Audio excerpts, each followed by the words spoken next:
Welcome to This Explainer. Today, we're going to objectively examine the precise biological impact your morning routine has on your kidney function, specifically for those of us over the age of 45. Rather than focusing on disease states, we're going to take a calm, academic look at the metabolic pathways and biological mechanisms that govern how mature internal systems filter, repair, and maintain homeostasis. To structure our analysis, we'll be systematically exploring these 5 specific physiological pathways. We will begin with nocturnal renal physiology, followed by citrate and toxin filtration, then renal hemodynamics, nitrogenous waste, and finally, we'll synthesize this into preventive clinical protocols. Part 1. Nocturnal renal physiology. This is our morning baseline. So, let's establish the baseline physiological state of your internal systems the exact moment you wake up. The crucial thing to understand here is that your kidneys, well, they don't just power down when you go to sleep. They spend the entire night diligently filtering waste, balancing fluids, and clearing systemic byproducts from your blood. But because you aren't consuming water during those 6 to 8 hours, you naturally wake up in a state of mild physiological dehydration. That means overnight toxins are highly concentrated within a much smaller fluid volume.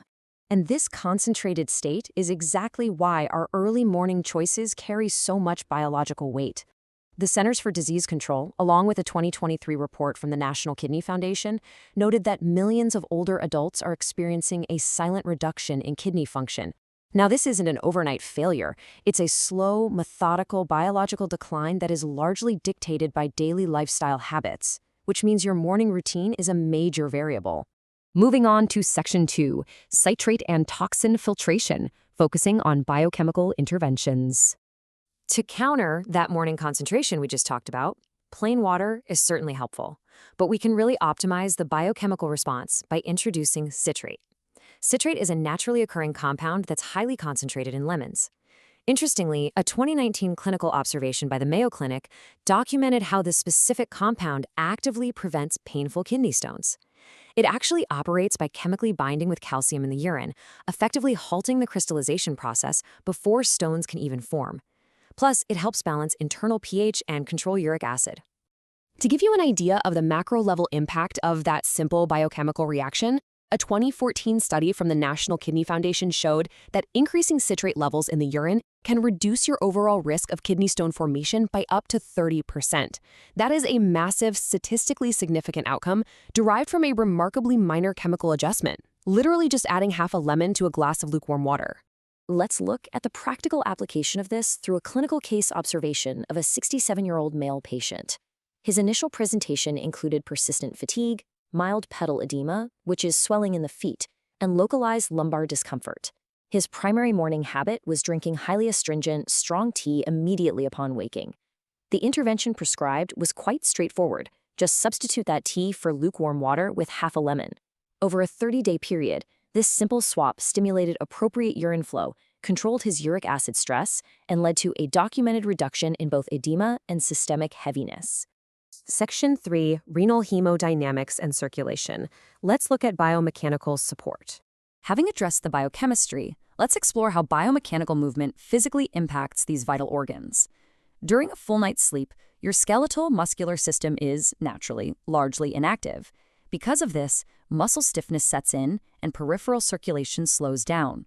This biomechanical reality means blood flow is slightly restricted, especially around the lower lumbar region where the kidneys sit. So, to function efficiently, filter properly, and execute cellular repair, your kidneys need a direct, immediate increase in oxygen-rich blood, a process we formally refer to as renal hemodynamics. Looking at the objective data behind this, a 2020 report from Harvard Medical School demonstrated that just a few minutes of low-impact daily stretching improves circulation efficiency by up to 25% in older adults.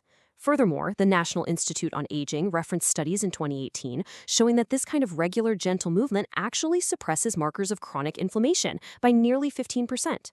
Since chronic inflammation is a well-documented driver of gradual renal decline, this is a highly protective intervention. We can see this in another clinical observation, this time involving a 72-year-old female patient presenting with severe morning stiffness, lethargy, and a persistent heaviness in her lower back. The prescribed intervention here was strictly biomechanical, just 2 minutes of slow spinal flexion, specifically the cat-cow movement and a gentle forward bend. Now, the objective here was localized organ therapy and targeted blood flow, absolutely not cardiovascular exertion or caloric burn. Within 3 weeks, she reported restored peripheral warmth and an accelerated metabolic awakening. It clearly proves that even minimal spinal flexion successfully restores the oxygenated blood flow that renal filtration relies on. Part 4. Nitrogenous waste and hyperfiltration, exploring metabolic pacing. Transitioning from physical movement to digestion, we need to analyze how the precise timing of your morning macronutrients affects internal detoxification.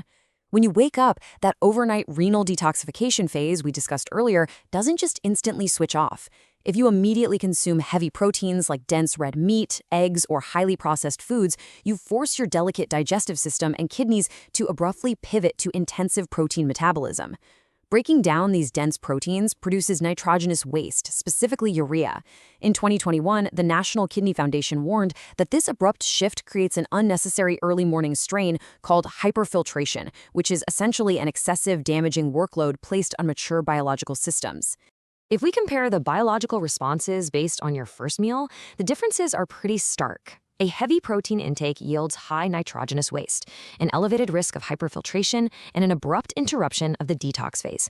Conversely, if you feed the body water-rich, high-fiber foods first, like soak oats or fresh fruit, it yields minimal nitrogenous waste and a very low hyperfiltration risk. Most importantly, it naturally supports rather than interrupts that ongoing cellular cleanup. This approach is heavily supported by metabolic science. Both the Harvard T.H. Chan School of Public Health and the National Institute on Aging have published findings indicating that as our age-related digestive efficiency naturally slows down, it becomes critical to strategically spread out our protein intake. Mature adults benefit profoundly from well-timed, lighter meals to reduce acute organ stress and maintain stable metabolic responses. Protein is completely essential, of course, but the precise timing of its introduction is a major physiological variable. To operationalize this in your own morning, clinical observations suggest utilizing what we call a golden window metabolic timeline. When you first wake up, let that natural detox continue. For the first 60 minutes, the focus should be strictly on easily digestible, hydrating fiber to stabilize blood sugar and maintain hydration. Between minutes 60 and 120, your body safely transitions into an active metabolic state. Only after this 1 to 2 hour window has passed should you safely reintroduce balanced protein. Pacing it this way allows the kidneys to transition smoothly without facing a sudden chemical overload. Finally, Section 5, Preventative Clinical Protocols. Let's synthesize the data. We've analyzed the chemistry, the biomechanics, and the metabolic timing. Now let's synthesize all of this into an objective, scientifically sound daily routine. Step 1 is biochemical. Ingest lukewarm water with half a lemon to hydrate and deliver that crucial citrate. Step 2 is biomechanical. Execute just 2 minutes of slow, targeted spinal stretching to drive hemodynamics to the lumbar region. And step 3 is metabolic. Delay the ingestion of heavy proteins for 60 to 120 minutes to prevent early morning hyperfiltration. These are precise, evidence-based steps that, when implemented consistently over time, maintain filtration efficiency and protect mature renal systems. I want to leave you with a final analytical question to evaluate your own baseline. Which of your current early morning metabolic habits might be silently interrupting your body's natural physiological repair? Take some time to use the structured data we reviewed today to audit your routine, and I highly encourage you to keep exploring the fascinating, intricate mechanics of your internal health. Thanks for joining this explainer.